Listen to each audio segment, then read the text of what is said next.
Je t'instruirai et te montrerai la route que tu dois suivre. Je te conseillerai, j'aurai le regard sur toi. Le psaume 32, le verset 8. Merci de retenir ce psaume car il va nous servir pour l'enseignement du jour. Que l'Esprit de Dieu soit répandu sur chacun d'entre nous, chers abonnés, et sur vous qui pour la première fois regardez cette chaîne au nom de Jésus-Christ de Nazareth. Je vous souhaite donc les bienvenus sur cette chaîne. Si vous y êtes, ce n'est pas un hasard, car le hasard n'existe pas dans la parole de Dieu. C'est le Saint-Esprit qui vous y a conduit, car Dieu veut certainement par son Esprit vous aider à mieux comprendre la parole de Dieu, mieux à vous attacher à la parole de Dieu, afin que vous soyez des personnes heureuses. Que Dieu donc se souvienne de vous qui acceptez, rempli de son Esprit Saint, conduit par son Esprit Saint à vous abonner, à appuyer sur le pouce levé, surtout à partager sa parole, afin de donner la possibilité à toutes ces personnes qui sont dans les contrées lointaines, qui n'ont pas connaissance ni accès à la parole de Dieu, de pouvoir écouter, entendre la proclamation de la bonne nouvelle. C'est vous que Dieu a choisi pour répandre sa parole qui est lumière dans le monde entier, qu'il se souvienne de vous et vous donne d'entrer dans l'accomplissement du désir de votre cœur. In the name of Jesus Christ. Amen. Mes frères et mes sœurs, la parole de Dieu que je voudrais partager avec vous en ce jour est tirée du magnifique livre des Actes des Apôtres en son chapitre 8, du verset 26 au verset 39. J'ai pris un texte légèrement plus long que d'habitude afin de mieux vous expliquer comment lire la Bible, puis comment comprendre la parole de Dieu que nous lisons. Pour cela, je demande à l'Esprit Saint de venir nous éclairer, de venir nous aider à comprendre. Je demande à l'Esprit Saint de venir me remplir, car vous savez, la parole de Dieu ne peut être comprise sans la puissance de l'Esprit Saint. La compréhension peut être du niveau intellectuel, mais la compréhension de l'Esprit, ou pour percer ou découvrir les mystères cachés de la parole, seul le Saint-Esprit peut nous y conduire. C'est pourquoi j'ai l'habitude de dire les initiés, confirmés, c'est-à-dire les baptisés, qui conforment leur vie à la parole de Dieu, seuls sont habilités à percer certains mystères de la parole de Dieu. Vous allez comprendre pourquoi. Que nous dit ce livre d'Actes des Apôtres, chapitre 8, le verset 26 au verset 39. Écoutez bien, écoutez vraiment bien. Ça va aider beaucoup de personnes qui ne savent pas comment comprendre la parole de Dieu, comment la lire et comment comprendre ce qu'on lit. Ça va beaucoup vous aider. C'est pour ça que j'ai fait exprès de prendre un test là. Ça commence par l'ange du Seigneur s'adressa à Philippe. Tu vas aller vers le midi, lui dit-il, sur la route qui descend de Jérusalem à Gaza. Elle est déserte. Et Philippe partit sans tarder. Or, un eunuque éthiopien, haut fonctionnaire de Candace, la reine d'Éthiopie, et administrateur général de son trésor, qui était allé à Jérusalem en pèlerinage. Dans certaines versions, c'est marqué, il est allé à Jérusalem pour se prosterner devant Dieu. C'est la traduction, comme j'ai dit dans l'enseignement précédent. Gardons cette version, c'est mieux. Retournons chez lui, assis dans son char, il lisait le prophète Ésaïe.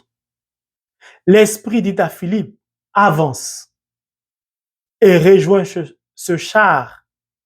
Philippe y courut, entendit l'eunuque qui lisait le prophète Isaïe et lui dit, comprends-tu vraiment ce que tu lis? C'est une bonne question, car cette question, beaucoup d'entre nous pouvons nous reconnaître, nous identifier au travers de cette question. Philippe demande, est-ce qu'il comprend ce qu'il lit? C'est le thème du jour, gloire soit rendue à Dieu. Et comment le pourrais-je, répondit-il, si je n'ai pas de guide? Et il invita Philippe à monter s'asseoir près de lui. Et voici le passage de l'Écriture qu'il lisait. Comme une brebis que l'on conduit pour l'égorger, comme un agneau muet devant celui qui le tend, c'est ainsi qu'il n'ouvre pas la bouche. Dans son abaissement, il a été privé de son droit. Sa génération qui la racontera, car elle est enlevée de la terre, sa vie. S'adressant à Philippe, l'eunuque lui dit, « Je t'en prie, de qui le prophète parle-t-il ainsi? De lui-même ou de quelqu'un d'autre? » Philippe ouvrit alors la bouche et partant de ce texte, il lui annonça la bonne nouvelle de Jésus. Poursuivant leur chemin, ils tombèrent sur un point d'eau. Et l'eunuque dit, « Voici de l'eau. Qu'est-ce qui empêche que je reçoive le baptême? » Il donna l'ordre d'arrêter son char. Tous les deux descendirent dans l'eau, Philippe et l'eunuque, et Philippe le baptisa. Quand il fut sorti de l'eau, l'Esprit du Seigneur emporta Philippe. Et l'eunuque ne le vit plus, mais il poursuivit son chemin dans la joie. Quant à Philippe, il se retrouva à Azotos et il annonçait la bonne nouvelle dans toutes les villes où il passait jusqu'à son arrivée à Césarée.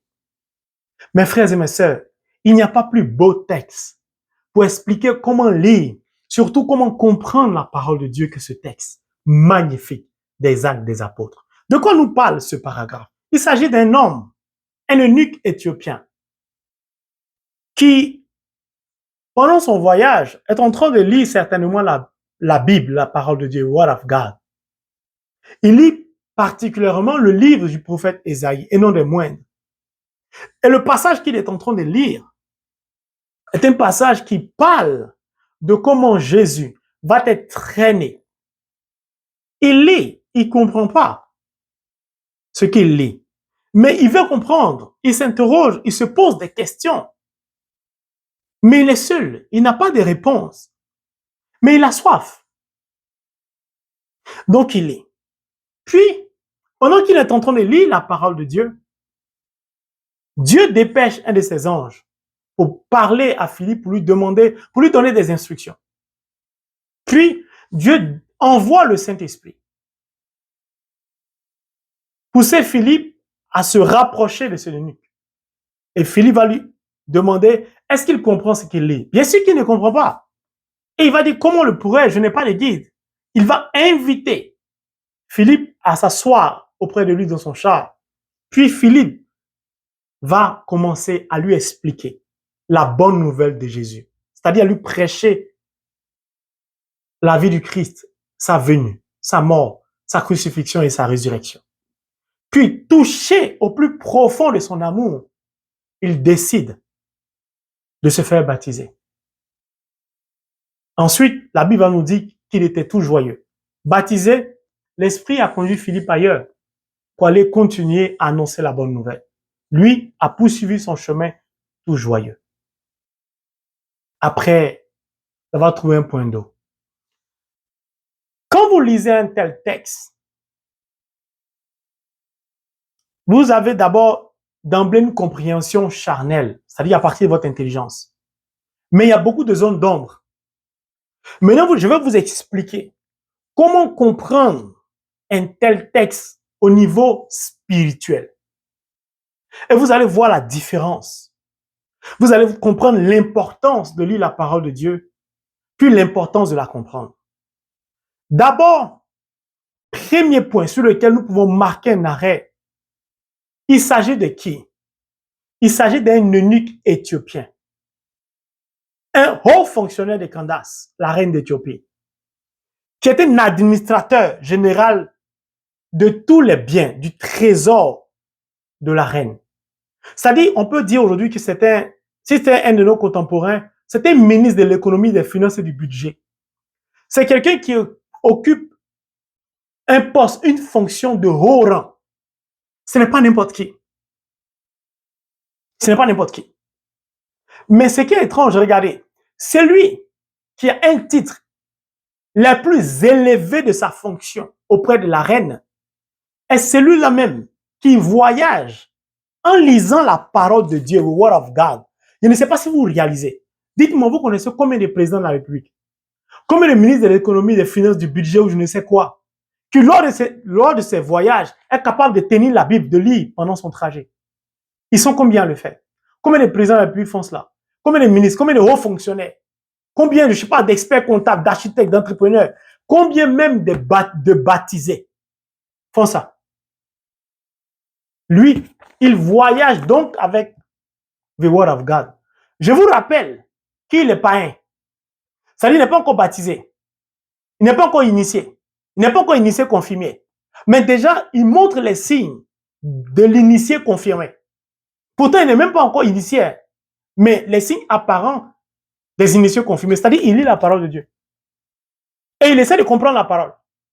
Ce que beaucoup de baptisés ne font pas. Il voyage avec la parole de Dieu. Ça veut dire que la parole de Dieu ne le quitte pas. Ce qui veut dire qu'il veut s'y attacher. Il a l'amour de la parole de Dieu. Il a l'amour de la sagesse, donc il a l'amour de Dieu. Il veut s'y attacher. Et pourquoi? L'enseignement précédent, je vous ai dit non. Proverbe 3, je vous ai lu non. Celui qui s'y attache est heureux. Lui, il veut être heureux. Lui, il veut être heureux. Donc déjà, vous voyez, non. C'est quelqu'un qui n'est pas baptisé, mais il a soif de la parole. Il a soif de la parole. Maintenant, on va y aller progressivement parce que je vais aider beaucoup de personnes à comprendre la parole de Dieu. Certaines personnes, vraiment, ont l'envie et ont l'amour de vouloir lire la parole, mais ne savent pas comment comprendre la parole de Dieu. Donc, je vais profiter en même temps pour expliquer tout. Comme ça, ceux qui m'envoient les messages vont comprendre. On va aller pas à pas. L'eunuque éthiopien a soif. Pourquoi il a soif? On va aller pas à pas. L'ange du Seigneur s'adressa à Philippe. Tu vas aller vers le midi, lui dit-il, sur la route qui descend de Jérusalem à Gaza. Elle est déserte. On commence par le verset 26. Mon frère, ma soeur, vraiment, je ne vais pas aller dans l'ordre. Je vais prendre verset par verset pour que tu comprennes. Qu'est-ce qui provoque l'action de l'ange? Pourquoi l'ange va s'adresser à Philippe de la sorte? Pourquoi l'ange va indiquer un chemin, une route à Philippe? Simplement parce qu'un homme a soif de la parole de Dieu. Un homme a commencé à lire la parole de Dieu. Un homme a l'amour de la parole de Dieu. Un homme a l'amour de la sagesse de Dieu. Un homme a l'amour de Dieu. Mais il n'est pas encore baptisé. Donc, on peut le considérer comme un païen. Il n'est pas encore un initié. Il n'est pas encore un initié confirmé. Le simple fait que ce haut fonctionnaire, je dis non des moindres. Pourquoi j'aime ce passage? Parce que regardez le rang qu'occupe ce monsieur. Beaucoup de chrétiens, beaucoup, un certain nombre d'entre nous, on justifie le fait qu'on ne peut pas lire la Bible du fait de nos occupations, de notre rang social.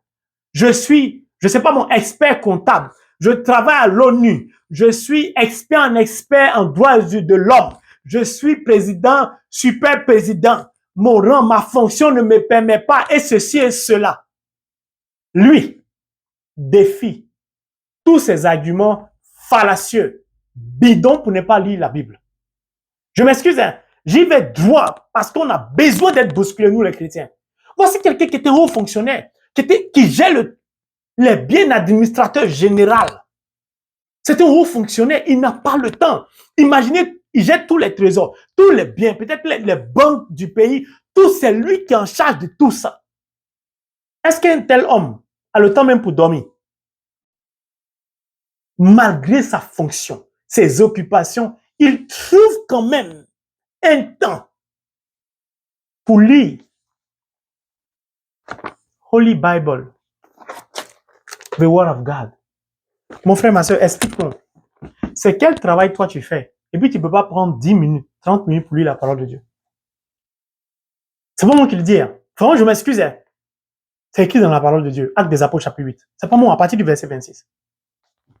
Donc, le simple fait qu'un homme, c'est valable pour tous ceux qui vont décider d'imiter l'eunuque.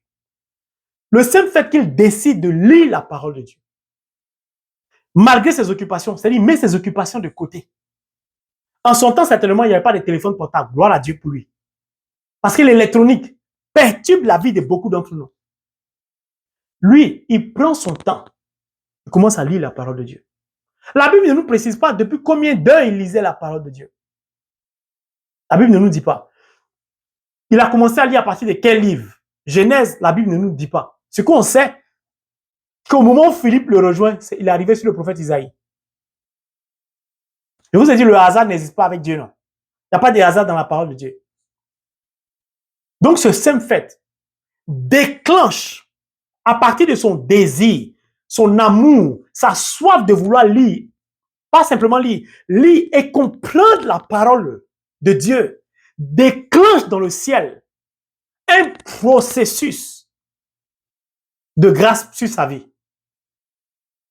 Je vous dis, si vous savez ce que c'est que Holy Bible, si vous savez ce que c'est que la parole de Dieu, vous n'allez plus la jeter, vous n'allez plus faire, vous allez changer vos habitudes.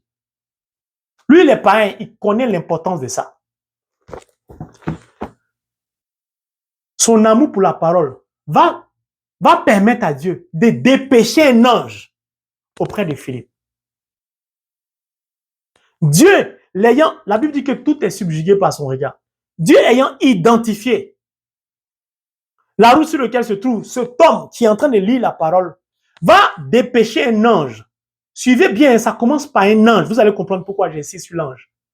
L'ange donc va dire à Philippe, va à tel endroit, entre Jérusalem et Gaza. L'ange situe meilleur GPS au monde. Meilleur GPS. C'est la parole, c'est pas amusement. Non. Je vous dis la vérité, la parole, ce n'est pas un jeu. C'est sérieux. Donc, elle est déserte. Nous sommes au verset 26. Situation géographique de Jérusalem à Gaza. Cette voie est une voie déserte. Pourquoi la Bible précise que c'est une voie déserte? Pourquoi Dieu a attendu que ce monsieur arrive sur une voie déserte? Je vais vous expliquer pourquoi. Dans la chair, c'est facile. De Jérusalem à Gaza, la voie est déserte, il s'en va, point final. Ça, c'est normal. C'est la voie, la compréhension charnelle. Mais élevons-nous. J'ai dit, le Saint-Esprit m'aide actuellement à vous éclairer. Seigneur, merci. Merci vraiment pour l'intelligence et la connaissance de la parole. Pour mon esprit que tu ouvres la perception des mystères cachés de ta parole. Pour la seule gloire de ton nom. Je ne suis rien. C'est toi qui permets que je puisse prêcher la parole. Béni es-tu, Seigneur. Le Seigneur veut nous dire, maintenant on s'élève à un niveau spirituel. Une route de Jérusalem à Gaza est une route déserte. Pourquoi? Une route déserte est une route. Il n'y a pas du monde. Où il n'y a presque personne. Premier point.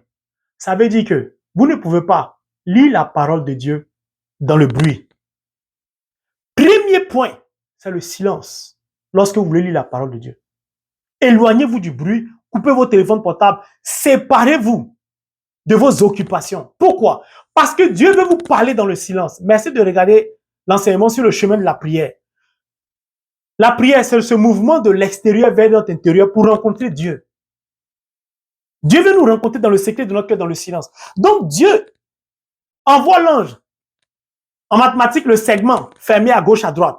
Sur un tronçon désert, silencieux, où il n'y a personne. Parce que Dieu veut parler au cœur de cet homme qui a accepté et décidé de prendre la parole de Dieu.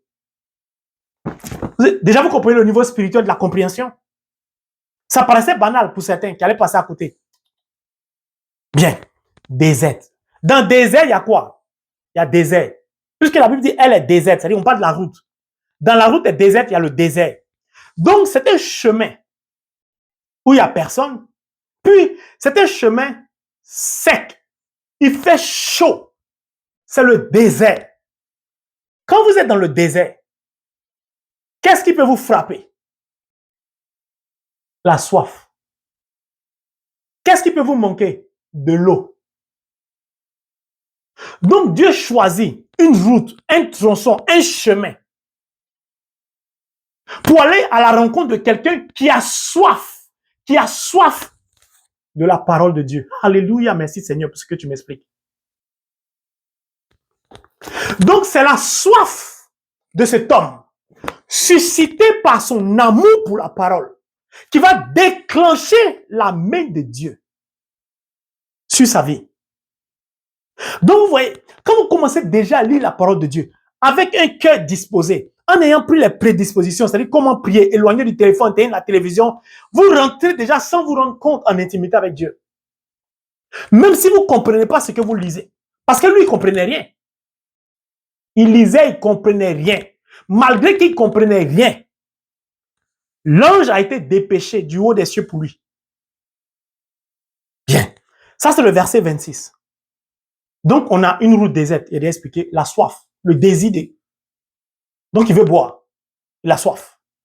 Maintenant, je vais encore élever un autre niveau spirituel au-delà de la soif. Là, on est toujours sur le verset 26, c'est le premier verset, sur le désert. Ce qui veut dire que, au niveau spirituel, cet homme est déshydraté. Ça veut dire qu'au niveau spirituel, cet homme manque d'eau. Et donc, comme il manque d'eau, sa vie est en danger. Il est presque mort. Parce qu'il n'est pas baptisé. Donc, il n'est pas né de nouveau. Comme il n'est pas né de nouveau, à ceux qui l'ont reçu, à ceux qui croient en son nom, il a donné le pouvoir de devenir enfant de Dieu. Jean 3. Non, ça c'est Jean 1, verset 12. Maintenant, Jean 3 dit, ce qui est chair, chair, ce qui est esprit, esprit. Maintenant, Jean 1, verset 12, le verset 13 dit, non pas né d'un bon vouloir de la chair, mais de l'esprit, c'est-à-dire de Dieu.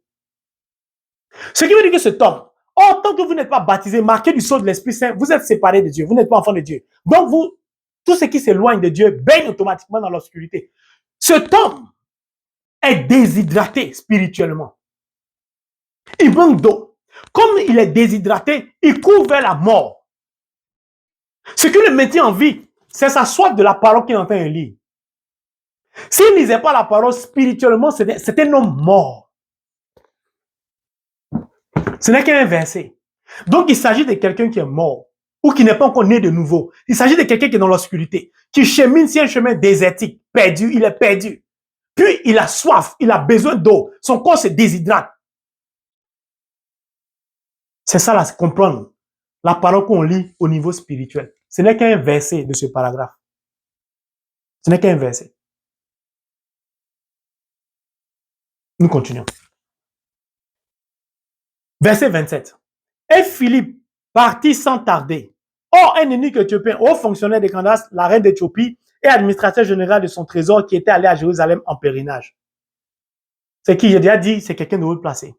Il avait fait quoi? Il avait fait un pèlerinage où? À Jérusalem. Je vais faire un enseignement sur l'importance du pèlerinage bientôt. Donc, cet homme est parti à Jérusalem. Jérusalem, c'est pas n'importe quel endroit. Israël n'est pas n'importe quel endroit. Il n'a pas choisi d'aller à un pèlerinage à n'importe quel endroit. Donc, ce verset confirme encore la soif de la personne, de la quête de Dieu. Alléluia. Il dit, il est païen. Regardez comment il a la recherche de Dieu. Regardez sa soif de Dieu, sa soif de la parole, de la compréhension de la parole. Et puis toi, tu es chrétien. Lui, il a plus soif de Dieu que toi. Et tu trouves ça normal. Ce n'est pas normal. Mais ce n'est pas de ta faute, tu n'avais pas la connaissance. C'est pourquoi Dieu t'a conduit sur cette chaîne. C'est lui qui a donné le titre de la chaîne. La parole de Dieu, 2 points, source de bénédiction. Il va glorifier son nom dans ta vie au nom de Jésus. Quand tu vas sortir de cet enseignement avec une compréhension, une manière de lire la Bible très différente, et tu vas voir les résultats très rapidement, de façon différente aussi. Alléluia. Donc le verset 27, on sait qu'il est, c'est sa fonction. Le verset 28, il allait en pèlerinage, il retournait chez lui. Il retournait chez lui. Donc c'est sur le chemin du retour que ça va se croiser, ça va se passer. Ça va se passer. Il retournait chez lui. Assis dans son char, il lisait le prophète Isaïe. Maintenant, dans le char, la Bible dit qu'il lisait le prophète Isaïe. Donc, il est arrivé dans la partie du prophète Isaïe. Quelle partie? C'est là on va savoir. Déjà, on sait le livre. Je vous ai dit quoi? Dans l'enseignement présent. Si vous connaissez le rayon qui correspond à vos aspirations, à vos intentions, pourquoi vous voulez lire la parole de Dieu? Il dit ça devient facile pour vous. Non seulement ça devient facile pour vous, puis vous allez voir le résultat de votre prière rapidement. Il était dans la partie Isaïe. Donc, il allait dans le rayon qui parle du sacrifice d'un être humain qui conduit à sa conversion. Et c'est ce que lui cherchait. Il était dans le bon rayon. Verset 29. L'Esprit dit à Philippe, maintenant, regardez la différence. Au verset 26, on dit, l'ange du Seigneur s'adressa à Philippe. L'ange. Maintenant, au verset 29, l'Esprit dit à Philippe. Ce n'est plus l'ange, c'est l'Esprit. Pourquoi? Vous allez comprendre tout à l'heure pourquoi.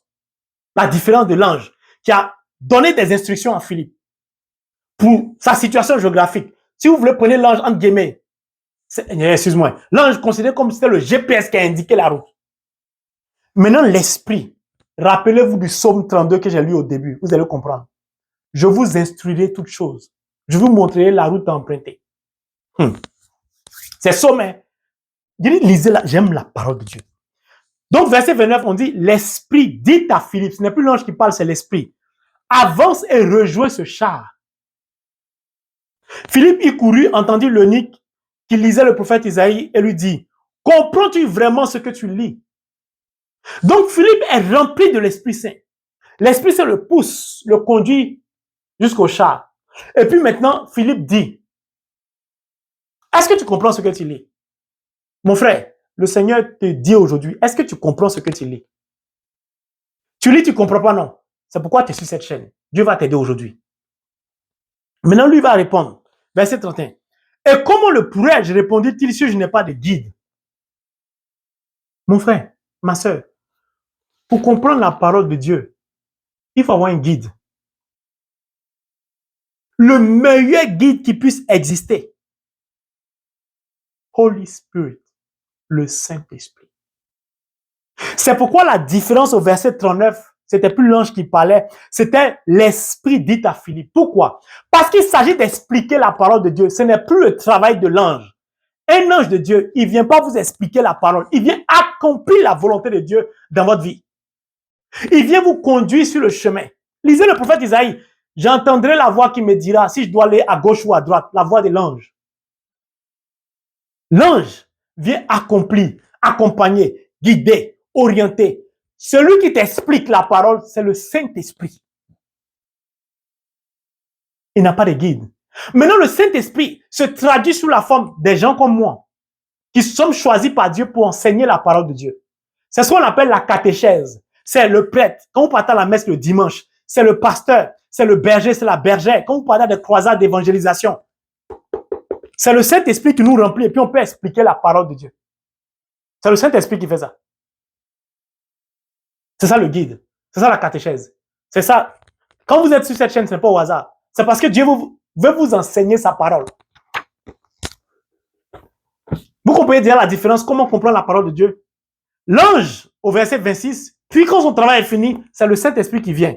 Quand il s'agit de la parole, c'est le Saint-Esprit. Quand il s'agit des miracles, c'est le Saint-Esprit. Quand il s'agit de nous porter, de nous sécuriser, ce sont les anges. Déjà, Dieu vous dit quel est le travail de chacun d'entre eux. Donc, si toi, tu pries, tu dis à l'ange de venir t'expliquer, bon, c'est pas ignorance. C'est pour ça que tu ne comprends pas depuis. Si tu dis à l'Esprit Saint de venir t'expliquer, va t'expliquer. Je vous rappelle que tout ce qui est en train de se passer est en train d'avoir lieu est du fait de la soif de quelqu'un qui aspire à lire la parole et à la comprendre. Il a l'amour de la parole. Pourtant, il n'est pas encore initié, encore moins initié, confirmé. On a tous besoin d'un guide. Vous avez compris? C'est pourquoi vous êtes sur cette chaîne. C'est le Saint-Esprit, quand vous allez commencer à lire, qui va venir vous expliquer. C'est le Saint-Esprit qui va vous conduire sur cette chaîne. Comme si d'autres chaînes de serviteurs de Dieu, ou bien vous partez à la messe le dimanche, c'est le Saint-Esprit qui vous conduit à aller à l'église. Parce que beaucoup de baptisés n'aiment pas aller à l'église le dimanche. C'est le sommeil du samedi sur le dimanche qui est trop doux dans les yeux. La semaine, c'est léger. Mais le seul jour qu'il y a le dimanche, ils ont sommeil. Dimanche matin pour se réveiller. Quand ils se réveillent le midi, il n'y a plus de messe. Messe de 17h même, de l'après-midi, là, c'est là ils voient la locodrome. Alléluia! Que Dieu vous bénisse, mes frères et mes sœurs. Je suis passé par là. C'est pour ça que j'essaie d'écrire tout ça. J'ai vécu ça. Dieu est fidèle, mes frères et mes sœurs. Il nous aime tel que nous sommes. Venons à lui tel que nous sommes. C'est lui qui va nous transformer. Donc, nous continuons. Comment le pourrais-je si je n'ai pas de guide? Et il invita Philippe à monter s'asseoir près de lui. Il dit qu'il n'a pas de guide. Qu'est-ce qu'il fait? Il invite Philippe. Regardez un homme riche. Un haut fonctionnaire, il invite quelqu'un qu'il ne connaît pas à venir lui enseigner la parole. Ça veut dire que si tu as soif de la parole, c'est toi qui dois inviter quelqu'un, un guide, à te prêcher la parole. Donc pourquoi tu vas dire à Dieu, Seigneur, j'ai envie de lire ta parole. Seigneur, j'ai l'amour de ta parole. Mais quand je lis, je ne comprends rien. Le temps que tu perds, dit quand je lis, je ne comprends rien, prends le même temps pour dire à Dieu, envoie-moi l'Esprit Saint m'éclairer. Puis soit Dieu va venir t'éclairer directement, comme souvent il le fait avec moi, ou il va te conduire sur ma chaîne, ou il va te conduire sur d'autres chaînes, ou il va te conduire à certaines croisades d'évangélisation, ou il va te pousser à aller à la messe, ou je sais pas, à un pèlerinage. C'est le travail de l'Esprit Saint.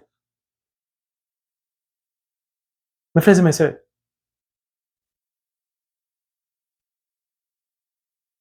nous continuons.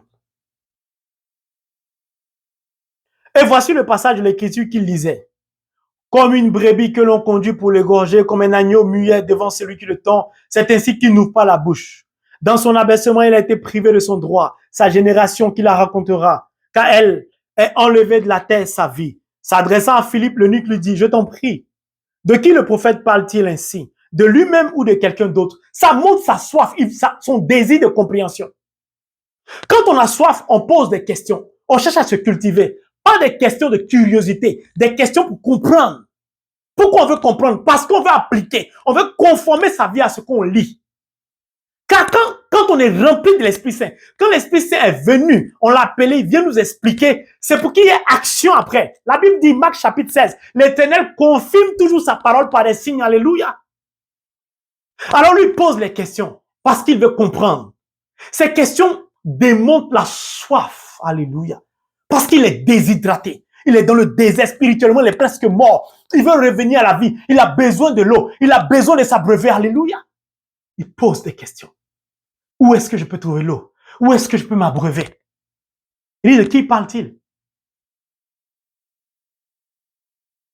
Philippe ouvrit la bouche et partant de ce texte, partant du texte d'Ésaïe, il va lui faire un cours, un enseignement, une dissertation théologique. Il va lui faire tout ce que vous voulez. Un cours magistral sur ça. Alléluia. La venue, la passion, la crucifixion et la résurrection du Christ. Bon, si je veux faire un langage catholique, il va lui parler du rosaire. Parce que le rosaire, c'est la méditation des 4 mystères de la vie du Christ. C'est ce qui est là. C'est ce qui est là. Je fais clin d'œil à ma marraine spirituelle, la Vierge Marie, elle comprend. Je dis qu'on récite le rosaire, ce n'est pas la Vierge Marie, on adore. On médite la vie du Christ. Nous continuons. Donc, Philippe, partant de ce texte, va lui prêcher. Il annonça la bonne nouvelle de Jésus-Christ. Maintenant, écoutez bien. Poursuivant les chemins, il tombait sur un point d'eau. De vous à moi. Il y a longtemps, ils sont sur la route désertique. Il n'y avait pas l'eau. Subitement, il y a l'eau. Vous pensez que c'est subitement, sérieusement? Vous pensez que c'est un hasard? Non. Le hasard n'existe pas dans la parole de Dieu. Dieu a prédisposé un endroit qui va correspondre au temps imparti à Philippe pour convaincre par son explication l'eunuque de la nécessité de la conversion, de passer de la mort à la vie, de l'obscurité à la lumière, mais en passant par la Sainte Croix, c'est-à-dire par ça, en traversant le tunnel de la parole de Dieu. Vous ne pouvez pas lire la parole de Dieu. Vous ne pouvez pas emprunter le chemin de la parole de Dieu. Vous ne pouvez pas traverser la parole de Dieu sans qu'aucun miracle ne se produise dans votre vie. C'est impossible. Dieu va prédisposer de l'eau pour la conversion. Pourquoi on trouve un point d'eau? Parce que le temps est arrivé pour qu'il boive. Sinon, il va mourir. Il est déshydraté. Il veut boire. C'est ça qui est le baptême. Pourquoi? Lorsqu'il va boire de l'eau, il va vivre. Le baptême, l'immersion dans l'eau, nous lave de nos péchés, nous sort de l'obscurité du péché pour nous conduire à la lumière de la grâce du Dieu créateur. Alléluia. Ce n'est pas, c'est Dieu qui a mis le point d'eau là, dans un point désertique. C'est facile de trouver de l'eau? Jamais. L'eunuque dit, voici de l'eau. Qu'est-ce qui empêche que je reçoive le baptême? Mon frère, ma soeur, si tu as lu la parole, Je t'ai prêché, le prêtre t'a prêché, toi-même le Saint-Esprit t'a enseigné la parole. Comment se fait-il que ta vie est pareille? L'eunuque, il est un païen. C'est lui qui demande le baptême. C'est lui qui demande à naître de nouveau. C'est lui qui demande à changer de vie. C'est lui qui reconnaît qu'il est malheureux. C'est lui qui fait la demande. Donc, quand vous partez à la catéchèse, c'est vous qui partez demander à suivre la catéchèse pour vous faire baptiser. Bon, et puis une parenthèse aussi. Il y a catéchèse. Il y a des pays où on fait 3 ans pour être baptisé. Il y a des pays où on fait 6 mois ou 9 mois, ils sont baptisés. Pardonnez, harmonisés. Quand les gens ont soif, ils veulent se faire baptiser. Arrêtez de les fatiguer en leur donnant 3 ans d'études bibliques. Comme si après, pourtant ça même après, certains ne comprennent rien. 9 mois, 1 année, 6 mois suffisent pour prêcher la parole à des gens qui veulent se faire baptiser. S'ils sont touchés, ils vont dire on veut se faire baptiser. Ah, c'est un clin d'œil à l'église catholique. Ah, c'est mon église. Mais en France, il y a des gens qui se baptisent. 9 mois, ils sont baptisés. Nous autres, moi, mettez dedans. 3 ans. Bah, pour être baptisé. Après ça, 1 année, confirmation. Bon, bref. Donc, voici le point d'eau. Qu'est-ce qui empêche que je reçoive le baptême?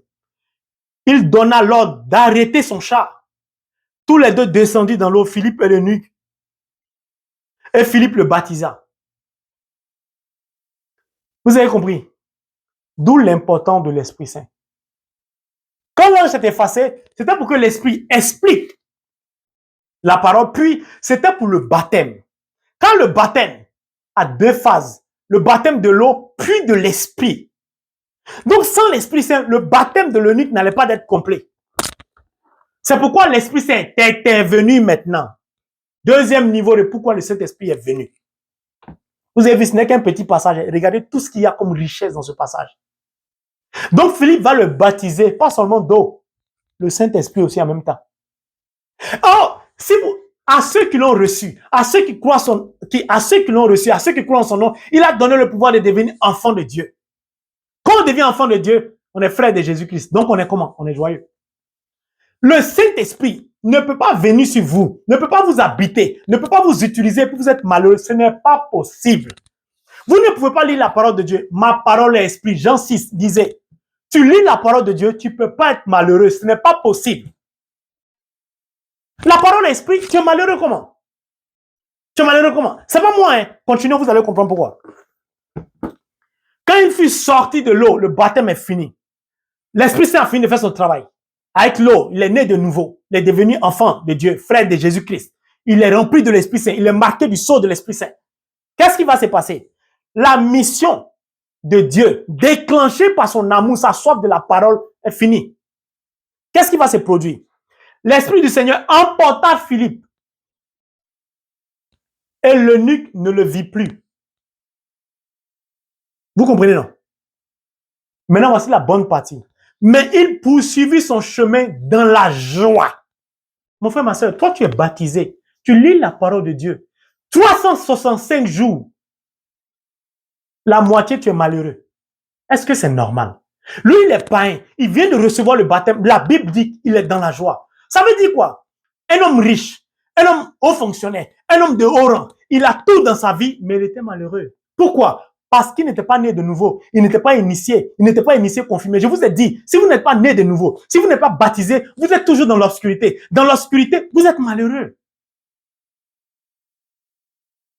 Ce qui a provoqué son baptême, c'est sa soif de lire la parole de Dieu. Puis Dieu l'a orienté dans le rayon d'Isaïe. Au fur et à mesure, il lisait. Quand ça se rapprochait de sa conversion, l'ange est intervenu. Le Saint-Esprit est venu. Le travail est complet. C'est comme ça Dieu travaille. La conclusion, c'est un homme joyeux. Pourquoi? Maintenant, aux yeux du monde, il est riche. Cette richesse qui ne procure pas la joie, mais qui procure une joie mondaine, c'est-à-dire du monde. Puis maintenant, il est riche spirituellement, il est baptisé. Donc, il a la joie du monde, il a la joie de l'esprit. Vous voulez qu'il soit comment? Il est heureux. Proverbe 3. La sagesse. Rien ne vaut plus que la sagesse. On ne peut rien désirer de meilleur que ça. Lui, il a tout compris. Malgré toute sa richesse, il n'était pas heureux. Je vous ai dit, l'argent ne peut pas être la source de bonheur de quelqu'un. Il gère les trésors. Dans les trésors de la reine, il y a l'or, il y a les perles précieuses, il y a le diamant. Mais il n'était pas heureux. C'est la parole qui a produit cela. Comment se fait-il que toi, tu lis la parole de Dieu? Et puis tu es toujours malheureux ou malheureuse. Alors que tu es baptisé. Lui, il est païen. On dit qu'il était joyeux. Mes frères et mes sœurs, voici cet enseignement que j'ai voulu partager avec vous. Bref, mais regardez la richesse du verset 26 au verset 38. Le verset 39 ne m'intéresse pas, Philippe est parti ailleurs pour prêcher. Mais regardez, juste ça. Maintenant, la partie où on traînait Jésus, c'était quoi? C'était Ésaïe 53. Donc, ça veut dire qu'il a commencé à lire Ésaïe depuis qu'il est arrivé sur Ésaïe 53. Ésaïe 53, verset 7, verset 8. On le traînait comme un agneau. Ça s'agissait de Jésus. Voilà comment on lit la parole de Dieu. Voici comment on comprend la parole de Dieu. Voici comment au niveau spirituel, je vous ai donné 2-3 niveaux de compréhension de la parole de Dieu. Comment l'ange intervient. Maintenant, je vais prendre encore un autre verset simple, un deuxième simple. Je ne vais pas être long. Ce sera l'objet d'un enseignement la prochaine fois. Simple pour que vous puissiez comprendre. Si vous prenez le livre de Jean chapitre 3, le verset 27, si ma mémoire est bonne, la Bible dit que rien ne peut nous être accordé au-delà de ce qui nous est réservé dans les cieux. Ce qui revient à dire que chaque être humain qui naît, une destinée est attachée à sa venue. Donc tu ne peux rien recevoir en dehors de ce qui t'est réservé dans les cieux. Bon, si toi, Dieu t'a appelé à prospérer dans la couture, que tu t'en fais ingénieur commercial, que tu ne gagnes pas de travail, c'est à cause de ça. Beaucoup de personnes sont malheureuses et tout n'obtiennent pas de boulot, ne sont pas dans la joie, même quand elles travaillent, leur salaire ne suffit pas, parce qu'elles ne savent pas où elles doivent être. Mon exemple, ma vie est un témoin réel. Parce que je ne connaissais pas ce verset. Pourquoi Dieu a dit ça? Parce que Jean le Baptiste est venu là précéder le Christ. Il dit, je suis la voix qui crie dans le désert. Ils l'ont pris pour le prophète, pour le Messie. Il a dit, c'est pas moi. Ne m'attribuez pas quelque chose qui ne m'est pas donné dans les cieux. Ne gâtez pas ma destinée ni ma vie. Jean-Baptiste est un grand homme. Parce qu'il a emprunté le chemin qui lui était réservé. Dieu m'a appelé à le servir depuis que je suis petit. La première fois de ma vie où j'ai vu Jésus, j'avais 9 ans ou entre 9 ans et 10 ans, dans ma chambre, il est apparu sur le mur. Puis il a commencé à me parler. Mais j'étais petit, je ne connaissais pas tout ça. Je me dis, mais c'est quoi ça? Il m'a détaillé ma vie. Une partie. En grandissant, tout ce qu'il m'a dit s'est accompli. Mais je ne connaissais pas tout ça. J'ai commencé à vivre ma vie. Quand je veux rencontrer une femme, je veux me marier. Parce que quand vous êtes rempli de l'Esprit Saint, Dieu vous a choisi. Rien ne marche. Si je veux rencontrer une femme, ça ne marche pas. Je travaille, je n'en sors pas. Tout ce que je fais, j'achète une voiture, je l'arrive. Rien ne marche. C'est pas que je n'ai pas de bénédictions, c'est pas que les choses ne s'ouvrent pas. Mais je n'arrive pas à garder, à produire. Rien ne marche. Des difficultés sur des difficultés. Je ne comprends pas. Pourtant, je voyage, mais ça ne va pas. C'est comme s'il y a quelque chose qui me manque. Vous savez pourquoi? Parce que je refusais de servir Dieu. Je vous dis la vérité. Moi, j'ai servi Dieu comment? Pourquoi? Non. Non. Regardez-moi. Un joli garçon comme moi, je vis ma vie, je cherche à travailler, construire ma vie. Rien ne marchait. Dieu s'en fout de l'apparence. Excusez-moi de l'expression. Dieu ne regarde pas l'apparence, il regarde au cœur. Donc, tout ce que je fais, j'ai dit, si ça marche pour 6 mois, ça s'arrête. Ou ça marche pour 3 mois, ou ça a duré 1 an. Mais rien ne marche. Si je rencontre une fille, que c'est bien, tout avance, que je programme maintenant la vie de mari, c'est là, la fille s'énerve contre moi pour rien. Je ne comprends pas. Une fois, il y a une blonde avec qui je sortais, on était en train d'échanger pour voir si on pouvait se marier. Un matin, elle se réveille, vous savez ce qu'elle me dit? Tu es un garçon trop propre, tu es trop propre. Ça ne marche pas, on peut arrêter. Bon, je me suis arrêté, j'ai dit, bon, écoute, il y a un truc qui ne va pas dans ma vie. Mais je vous assure, depuis que je suis petit, c'est pour ça que j'ai dit, j'étais dans le monde. Quand je commence sérieusement à m'attacher à la parole de Dieu, je m'enferme, je commence à lire la parole de Dieu pendant 5 heures, 7 heures, 10 heures du temps. Tout ce que je touche prospère. Si j'ai pris pour quelqu'un, les fibromes disparaissent. Si quelqu'un doit opérer, ça disparaît. Je dis, mais ça, c'est quoi ça? J'abandonne, je retourne. Quand j'ai compris que je ne pouvais plus me battre avec Dieu, lisez Jérémie. Jérémie a essayé de se battre, ça n'a pas marché. Et Dieu m'a dit, lis Jérémie. Quand il a lu Jérémie, j'ai dit au Seigneur, à partir d'aujourd'hui, je suis en tes mains. Je suis en tes mains. C'est comme ça que vous me voyez ici maintenant. Donc, je n'ai Dieu que pour Dieu. Je n'ai de vie que pour Dieu. Tout ce que Dieu me dit, c'est ce que je fais. Je ne cherche plus à appeler un homme. Je ne cherche plus. Je ne cherche plus. Si je dis je veux me marier, c'est Dieu qui dit bon, je t'envoie quelqu'un. Je te conduis vers la... Si je dis j'ai quelque chose, Dieu dit c'est moi qui te donne. Tout ce que je veux, c'est Dieu dit je te donne. Mais vous savez, j'ai oublié de préciser dans l'enseignement précédent. Quand vous connaissez les différents rayons de la parole de Dieu, ce n'est pas pour demander tout et n'importe quoi à Dieu. Quand vous avez la sagesse de Dieu, même si vous connaissez des secrets, des mystères de la parole, vous ne les utilisez pas n'importe comment. Parce que tout ce que vous devez faire doit avoir un sens et doit plaire à Dieu. Je vous donne un exemple. Je connais les rayons, quand tu pries, tu peux avoir de l'argent. Dieu peut te bénir, Dieu peut multiplier tes biens. Mais vous pensez que parce que Dieu m'a permis de connaître ces rayons, je vais me permettre de demander l'argent à Dieu n'importe comment? Non. Je vais chercher à travailler, je vais chercher à me battre. C'est quand je suis coincé, ça ne va plus, j'appelle à Dieu. Est-ce que tu m'autorises? Est-ce que tu peux permettre que je puisse avoir ça? C'est ça la sagesse. C'est ça la sagesse. Donc, mes frères et mes sœurs, vous devez comprendre ça. Beaucoup seraient étonnés. Je vais vous donner un exemple. Moi, j'aime beaucoup m'asseoir auprès des vieux. J'étais allé un jour dans un village en Côte d'Ivoire, en touriste. Et je suis allé m'asseoir pour discuter avec un vieux. Et le vieux m'a donné des conseils qui m'ont beaucoup marqué. Il dit, vous les jeunes d'aujourd'hui, on ne peut plus vous donner certains secrets des lois de la nature.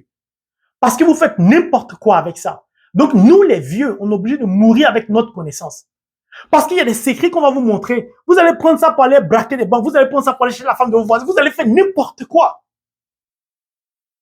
Mais vraiment, ça m'a marqué à vie. C'est-à-dire que le vieux assis au village, il a plus de sagesse qu'un certain nombre de chrétiens d'entre nous.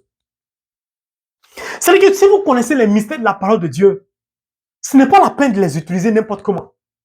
Parce que si je prie à Dieu, je dis Dieu, je veux une maison, il me donne une maison. Je dis je veux une deuxième maison, il me donne je veux une troisième maison.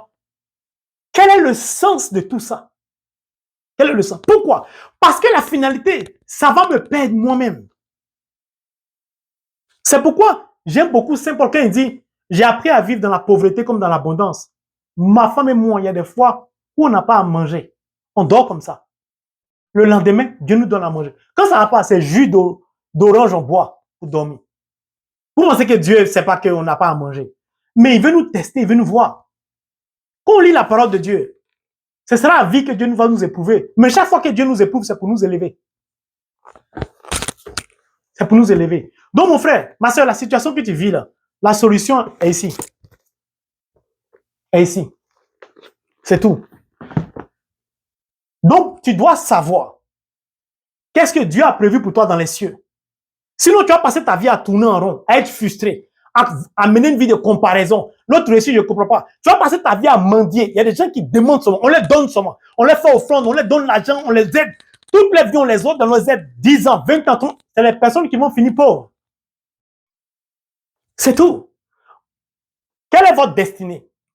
Qu'est-ce qui vous a été attribué dans les cieux? Si vous savez ça, si vous demandez à Dieu, il va vous dire. Si Dieu vous dit, si vous empruntez ce chemin, vous allez réussir. Regardez, il y a des gens qui viennent en Europe, aux États-Unis, 5 ans, 10 ans, 20 ans, rien ne marche pour eux, ils retournent dans leur pays bredouille. Parce que Dieu ne vous attendait pas ici. Peut-être Dieu t'attend à Tumodi, à Bondoukou, à, je sais pas moi, en Casamance. Dieu t'attend, je vois, dans un pays. Peu importe si c'est pas ton pays. Abraham a quitté sa famille pour aller à Canaan, ce n'est pas son pays. Mais Dieu lui a donné ça. Si tu sais où Dieu t'attend, tout ce que tu vas toucher va prospérer. C'est tout. Vous devez savoir ça. C'était le deuxième exemple que j'ai voulu partager avec vous. J'espère que vous avez compris ces trois parties et qu'à partir d'aujourd'hui, vous allez changer votre manière de prier. Quel est le sens?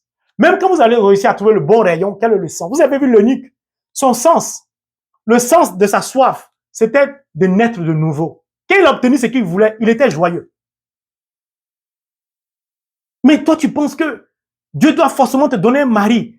C'est pas parce que Dieu ne veut pas te donner un mari. Est-ce que tu connais l'importance du mariage? Tu sais ce qui t'attend dans le mariage. Tu sais ce que tu dois vivre. Est-ce que tu es prête ou tu es prêt à entrer dans le mariage? Le mariage, c'est une croix que tu portes à vie. Parce que ton partenaire peut se réveiller un matin, il a des humains qui t'ont jamais montré. Tu dois te taire et l'emmener à la compréhension. Tu veux une voiture. Tu veux la voiture pourquoi?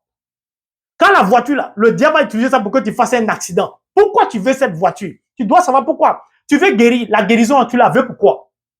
Dieu va te donner la guérison. Est-ce que Dieu aime quand nous sommes malades? Non. Tu dois savoir pourquoi tu es venu sur la terre. Quand j'ai fait de l'écoute, beaucoup de personnes sont perdues. Pourquoi? Parce qu'elles sont orientées. Elles ont emprunté un mauvais chemin.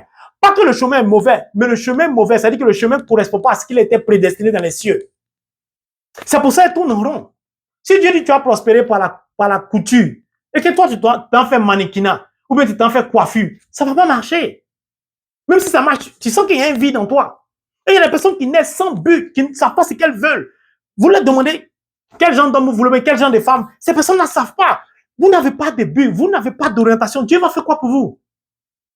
Si vous aimez toujours qu'on vous donne l'argent, vous serez pauvres. Il y a des gens qui veulent toujours, regardez, des chrétiens qui cherchent toujours les nouveaux serviteurs de Dieu. On a donné un nouveau serviteur de Dieu, ils vont parler à lui. S'ils n'ont rien eu, ils cherchent un autre serviteur de Dieu. S'ils n'ont rien eu, en fait, ce n'est pas Dieu qu'ils cherchent.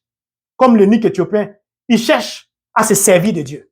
Vous pensez que Dieu ne connaît pas les cœurs? C'est pour ça que ces personnes-là, leur vie n'avance pas, elles ne réussissent pas. Elles passent le temps de serviteurs de Dieu en serviteurs de Dieu, elles tournent en rond. Ce n'est pas la multiplicité des serviteurs de Dieu qui va changer ta vie. C'est ton attachement à la parole de Dieu, c'est simple. L'eunuque là, il y avait un serviteur de Dieu à côté de lui? Non. Il a récité combien de fois Notre Père où je vous salue Marie? Il a récité combien de fois? Est-ce qu'on sait quelle prière il a fait? Ce qu'on sait, c'est qu'il a lu la Bible. C'était tout. Donc parfois, on se fatigue. La solution est à côté de nous. Et puis on tourne. Et puis on dit on est malheureux. On dit il y a ceci, il y a cela. Il y a des gens même là, ils n'ont pas à manger. Dieu leur donne un sac de riz, Dieu leur donne huile, ou bien Dieu leur envoie quelqu'un leur donner peut-être 10 000 francs CFA, ou bien 50 euros. Vous croisez ces personnes-là, vous les croisez. Le même jour, le lendemain, quand vous dites ça va, je n'ai pas mangé, je cherche à manger, c'est dur, je ne vais pas pouvoir manger. Dieu vient de te donner un sac de riz que tu peux manger pendant une semaine ou un mois. Tu continues à dire que tu n'as pas à manger. Ou bien tu continues à dire que, depuis ma vie, Seigneur, bon, les 10 000 francs CFA qu'on t'a donné, ou bien les 50 euros qu'on t'a donné, c'est pourquoi? Donc, Dieu sait que toi, ton cœur est un cœur, tu n'es insatisfait, tu n'es jamais satisfait, ou tu n'es jamais satisfaite, ou tu te plains toujours, ou tu aimes te plaindre. Quand Dieu voit ça, il ne peut pas te bénir, parce qu'il sait, quel que soit ce qu'il va te donner, tu ne seras jamais satisfait ou satisfait. Tu vas continuer à demander. Ce n'est pas normal. Nous sommes des chrétiens, que Dieu nous aide. Que Dieu nous aide. Moi, j'ai voulu que cette vidéo, excusez-moi si elle a été longue, je voulais terminer cet enseignement pour que vraiment, une fois pour toutes, ceux qui vont regarder, écouter, vont comprendre comment comprendre la parole de Dieu aujourd'hui. Comment s'élever à un niveau spirituel pour la comprendre. Que Dieu vous bénisse. Amen.